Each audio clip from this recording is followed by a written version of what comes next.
ಶ್ರೀರಾಮ 7,000 ವರ್ಷಗಳ ಹಿಂದೆ ಆಗದಂಥ ಹೆಜ್ಜೆನ ಹಂಗೆ ಉಳ್ಕೊಂಡು ಹೋಗುವಂಥ ಈ ಪ್ರಯತ್ನ ಮುಂದುವರಿಯುತ್ತೆ.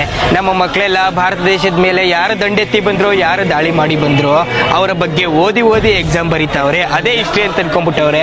ಅದೆಲ್ಲ ನಮ್ಮ ದೇಶದ ಹಿಸ್ಟ್ರಿ ಅಲ್ಲ, ಅದೆಲ್ಲ ಗತಕಾಲದಲ್ಲಿ ನಡೆದೋಯ್ತು, ಪಾಸ್ಟ್ ಟೆನ್ಸ್ ಅಷ್ಟೇ. ಅವೆಲ್ಲ ನಮ್ಮ ದೇಶದ ಹಿಸ್ಟ್ರಿ ಅಂತಂದ್ರೆ ರಾಮಾಯಣ, ಮಹಾಭಾರತ, ರಾಮನ ಬಗ್ಗೆ, ರಾಮಾಯಣದ ಬಗ್ಗೆ ತಿಳ್ಕೊಳ್ಳೋದು ಪ್ರತಿಯೊಬ್ಬ ಭಾರತೀಯನ ಜವಾಬ್ದಾರಿ ಆಗುತ್ತೆ. ಹಾಯ್ ಹಲೋ ಎಲ್ಲರಿಗೂ ನಮಸ್ಕಾರ. ನೀವು ನೋಡ್ತಾ ಇದ್ದೀರಾ ಲೋಕ ಡಿಜಿಟಲ್ ಮೀಡಿಯಾ. ನಾನು ತರುಣ್ ಲೋಕೇಶ್. ಡಾಕ್ಟರ್ ಬ್ರೋ ಅವರು ಸುಮಾರು 2 ತಿಂಗಳಿಂದ ವಿಡಿಯೋ ಬಿಟ್ಟಿರಲಿಲ್ಲ. ನಿಮಗೂ ಗೊತ್ತಿರುವಂಥ ವಿಚಾರವೇ.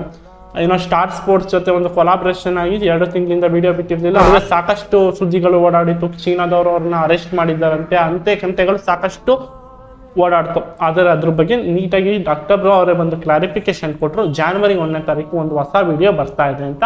ಆ ವಿಡಿಯೋನೇ ಶ್ರೀರಾಮ ಜನ್ಮಭೂಮಿ ಅಯೋಧ್ಯೆಗೆ ಸಂಬಂಧಪಟ್ಟಂಗೆ ಒಂದು ವಿಡಿಯೋ ಬಿಟ್ಟರು.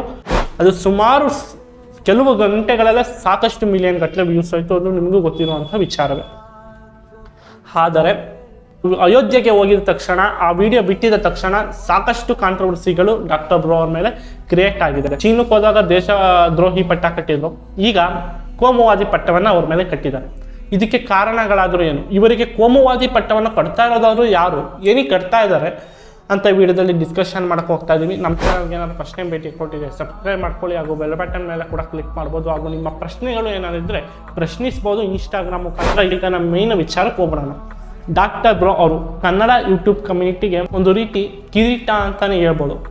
ಯಾಕೆಂದರೆ ಅವರು ಸಾಕಷ್ಟು ದೇಶಗಳಿಗೆ ಹೋಗಿದ್ದಾರೆ. ಸಾಕಷ್ಟು ಅವ್ರು ಹೋಗಿಲ್ಲ, ಅವ್ರು ಹೋಗಿರೋ ಜೊತೆಗೆ ಸಾಕಷ್ಟು ಜನರಿಗೆ ಅದರ ಬಗ್ಗೆ ಮಾಹಿತಿನೂ ತಿಳಿಸ್ಕೊಟ್ಟಿದ್ದಾರೆ. ಸುಮಾರು 23-24 ವರ್ಷಕ್ಕೆ ಅವರು ವಯಸ್ಸಿಗೆ ಮೀರಿದಂತಹ ಸಾಧನೆ ಅವರು ಮಾಡಿದ್ದಾರೆ.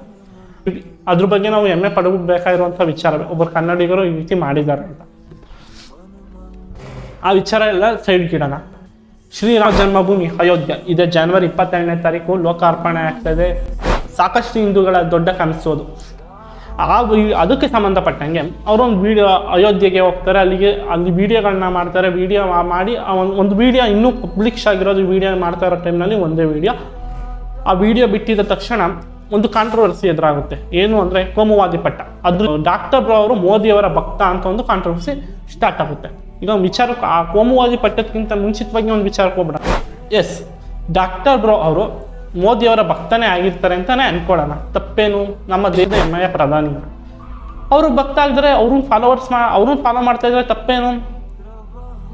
ತಪ್ಪು ಅಂತ ಅದಲ್ಲೇನು ತಪ್ಪು ಕಾಣಿಸ್ತಾ ಇಲ್ಲಪ್ಪ ನಮಗೆ. ಅದ್ರ ಬಗ್ಗೆ ಯಾಕೆ ಈ ರೀತಿ ನೀವು ಕಮೆಂಟ್ ಮಾಡಿದ್ದೀರಾ? ಸಾಕಷ್ಟು ವಿದೇಶಗಳಲ್ಲಿ ಅವ್ರನ್ನ ಬಾಸ್ ಅಂತ ಕರೆದಿದ್ದಾರೆ. ನಿಮಗೂ ಗೊತ್ತಿರುವಂಥ ವಿಚಾರ. ಮೋದಿ ಅವ್ರನ್ನ ಮೋದಿ ಇಸ್ ದ ಬಾಸ್ ಅಂತ ಕರೆದಿದ್ದಾರೆ. ಅಂಥವ್ರನ್ನ ಅವ್ರು ಫಾಲೋ ಮಾಡ್ತಾ ಇದ್ದಾರೆ, ಅಂಥವ್ರನ್ನ ಅವರು ಪ್ರೀತಿಸ್ತಾ ಇದ್ದಾರೆ, ಗೌರವಿಸ್ತಾ ಇದ್ದಾರೆ. ನಮ್ಮ ದೇಶದ ಹೆಮ್ಮೆ ಪ್ರಧಾನಿ ಅಂತ ಗೌರವಿಸ್ತಾ ಇದ್ದಾರೆ ಅಂದರೆ ತಪ್ಪೇನೂ ಇಲ್ಲ. ಹಸ್ತದ ಹಸಿರು ಬಣ್ಣದ ಡಬ್ಬ ಇಟ್ಕೊಂಡಿರೋರು ಈ ರೀತಿ ಮಾತಾಡ್ತಾ ಇದ್ದಾರೆ. ಆ ವಿಚಾರ ಎಲ್ಲ ಸೈಡಿಗೆ ಇಟ್ಬಿಡೋಣ. ಕೋಮುವಾದಿಯನ್ನ ಒಂದು ಪಟ್ಟ ಕಟ್ತಾ ಇದ್ದಾರೆ. ಅಯೋಧ್ಯೆಗೆ ಹೋಗಿದ್ದ ಡಾಕ್ಟರ್ ಬ್ರೋ ಅವರು ತಪ್ಪ? ಅವರು ಕೋಮುವಾದಿ ಯಾಕಾಗ್ತಾರೆ? ತಪ್ಪು. ಅವ್ರು ಹೇಳಿರುವಂಥ ವಿಚಾರದಲ್ಲಿ ಏನು ತಪ್ಪಿದೆ ಅಂತ ಕೇಳ್ತಾ ಇರೋದು. ನಮ್ಮ ದೇಶದ ಆಚಾರ ವಿಚಾರದ ಬಗ್ಗೆ ಹೇಳಿದ್ದಾರೆ, ನಮ್ಮ ಸಂಸ್ಕೃತಿಯ ಬಗ್ಗೆ ಹೇಳಿದ್ದಾರೆ, ನಮ್ಮ ಮಕ್ಕಳಿಗೆ ಸಿಗ್ತಾ ಇರುವಂಥ ಎಜುಕೇಷನ್ ಬಗ್ಗೆ ಹೇಳಿದ್ದಾರೆ. ಏನು ಎಜುಕೇಷನ್ ಸಿಗ್ತದೆ? ಅಂದರು ಇವ್ರು ಬಂದರು, ನಮ್ಮ ದೇಶದ ಕೊಳ್ಳೆ ಹೊಡ್ಕೊಂಡು ಹೋದ್ರು ಅಂತ ಹಿಂಗೆ ನಮ್ಮ ಹಿಸ್ಟ್ರಿಗಳನ್ನ ಮಕ್ಳುಗಳು ಓದ್ತಾ ಇದ್ದಾರೆ. ನನಗೆ ನೆನಪಿರೋಂಗೆ ರಾಮಾಯಣ, ಮಹಾಭಾರತ ಅಂತ ಯಾರು ಓದಿರೋ ನಮಗಂತೂ ಹೇಳ್ಕೊಟ್ಟಿಲ್ಲ. ನಂಗೆ ಅದಕ್ಕೆ ಸಂಬಂಧಪಟ್ಟಂಗೆ ನನಗೆ ನೆನಪಿರೋ ಹಂಗೆ ಯಾವುದೇ ಕಾನ್ಸೆಪ್ಟ್ಗಳು ಬಂದಿಲ್ಲ. ನಮ್ಮ ದೇಶ ಆಚಾರ ವಿಚಾರ ತಿಳ್ಕೊಬೇಕಾಗಿರೋದು ನಮ್ಮ ಮಕ್ಕಳು, ನಮ್ಮ ದೇಶದ ಆಚಾರ ವಿಚಾರ, ನಮ್ಮ ಸಂಸ್ಕೃತಿಯ ತಿಳ್ಕೊಬೇಕಾಗಿರೋದು. ಅದನ್ನೆಲ್ಲ ಬಿಟ್ಟು ಯಾವುದೋ ದೇಶದ ವ್ಯಕ್ತಿ ಬಂದ, ಕೊಳ್ಳೆ ಹೊಡೆದ, ತಗೊಂಡೋದ, ಇದೇ ಆಯಿತು ನಮ್ಮ ಹಿಸ್ಟ್ರಿಗೆ. ಮಕ್ಳುಗಳಿಗೆ ಅದನ್ನೇ ತುಂಬಿಸ್ಕೊಂಡು ಈಗ ನಮ್ಮ ದೇಶದ ಆ ಸಂಸ್ಕೃತಿಗಳು ಗೊತ್ತಿಲ್ಲ, ನಮ್ಮ ಆಚಾರ ವಿಚಾರಗಳೇ ಗೊತ್ತಿಲ್ಲ. ಆ ವಿಚಾರಗಳು ಗೊತ್ತಿಲ್ಲದಲ್ಲೇ ಇರೋಕ್ಕೆ ನಮ್ಮ ದೇಶದ ಮಕ್ಕಳು ಡಿಸೆಂಬರ್ 31ನೇ ತಾರೀಕಿನ ಹ್ಯಾಪಿ ನ್ಯೂ ಇಯರ್ ಅಂತ ಸೆಲೆಬ್ರೇಟ್ ಮಾಡ್ತಾ ಇದ್ದಾರೆ. ಅವ್ರು ಯಾವುದೇ ಪಬ್ಬು ಬಾರ್ಗೇನು ಹೋಗ್ಬಿಟ್ಟು ವಿಡಿಯೋ ಮಾಡಿಲ್ಲ. ಶ್ರೀರಾಮ ಜನ್ಮಭೂಮಿ ಅಯೋಧ್ಯೆಗೆ ಹೋಗಿ ಅವರು ಸಾಕಷ್ಟು ಜನಕ್ಕೆ ಅಲ್ಲಿ ಹೋಗೋಕ್ಕೆ ತೊಂದರೆಗಳಿರ್ಬೋದು, ಅವ್ರಿಗೆ ಆಗ್ದಲ್ಲೇ ಇರ್ಬೋದು, ಅಂಥವ್ರು ನೋಡಲಿ ಅಂತ ಅವರು ವಿಡಿಯೋ ಮಾಡಿ ತಿಳಿಸಿದ್ದಾರೆ. ಹೊರತು ಅದರಲ್ಲಿ ಯಾವುದೇ ಉದ್ದೇಶವಿಲ್ಲ. ಅಕಸ್ಮಾತ್ ಅವರು ಮೋದಿ ಭಕ್ತನೇ ಆಗಿದ್ರೆ, ಅಕಸ್ಮಾತ್ ಅವರು ಅವ್ರ ಧರ್ಮವನ್ನು ಪ್ರೀತಿಸ್ತಾನೆ ಇದ್ರೆ ಅದರಲ್ಲಿ ಯಾವುದೇ ತಪ್ಪು ಇಲ್ಲ. ಅವ್ರ ಧರ್ಮ ಅವರು ಪ್ರೀತಿಸ್ತಾರೆ. ಮೋದಿಯವರ ಭಕ್ತ ಇರೋ ತಪ್ಪು ಏನೂ ಇಲ್ಲ. ಕೆಲವೊಬ್ಬರು ಇಷ್ಟು ಹಸ್ತದ ಹಸಿರು ಬಣ್ಣದ ಡಬ್ಬ ಇಟ್ಕೊಂಡಿರೋರಿಗೆ ಕೆಲವೊಬ್ಬರಿಗೆ ಅನಿಸಿರುತ್ತೆ, ನೋವಾಗಿರ್ಬೋದು. ಸುದ್ದಿ ಮಾಧ್ಯಮಗಳಲ್ಲಿ ಅಯೋಧ್ಯೆ ಬಗ್ಗೆ ಸುದ್ದಿ ಆಗ್ತಾ ಇದೆ, ಇಲ್ಲ ಅಂತ ನಾನು ಹೇಳೋದಿಲ್ಲ.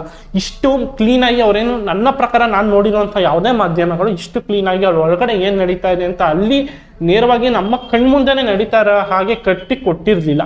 ಸಾಕಷ್ಟು ಕಮೆಂಟ್ಗಳನ್ನ ಗಮನಿಸ್ತೆ ವಿಡಿಯೋ ಕೆಳಗಡೆ, ಹಾಗೂ ಸಾಕಷ್ಟು ಪೋಸ್ಟ್ಗಳನ್ನು ಗಮನಿಸ್ತೆ ಆ ಕೋಮುವಾದಿ ಪಟ್ಟ ಕಟ್ತಾ ಇರೋದನ್ನ. ಅದಕ್ಕೋಸ್ಕರ ವಿಚಾರದ ಬಗ್ಗೆ ಮಾತಾಡೋಣ ಅನ್ನಿಸ್ತು, ಮಾತಾಡಿದೆ. ಈ ವಿಚಾರದ ಬಗ್ಗೆ ನೀವೇನು ಹೇಳ್ತೀರಾ ಅಂತ ಕಮೆಂಟ್ ಮಾಡಿ. ನಮ್ಮ ಚಾನಲ್ಗೆ ನಾವು ಫಸ್ಟ್ ಟೈಮ್ ಭೇಟಿ ಕೊಟ್ಟಿದ್ದು ಸಬ್ಸ್ಕ್ರೈಬ್ ಮಾಡ್ಕೊಳ್ಳಿ, ಹಾಗೂ ಬೆಲ್ ಬಟನ್ ಮೇಲೆ ಕೂಡ ಕ್ಲಿಕ್ ಮಾಡ್ಬೋದು. ನೋಡ್ತಾ ಇರಿ ಲೋಕ ಡಿಜಿಟಲ್ ಮೀಡಿಯಾ, ನವ ನವೀನ ಜೀವನ.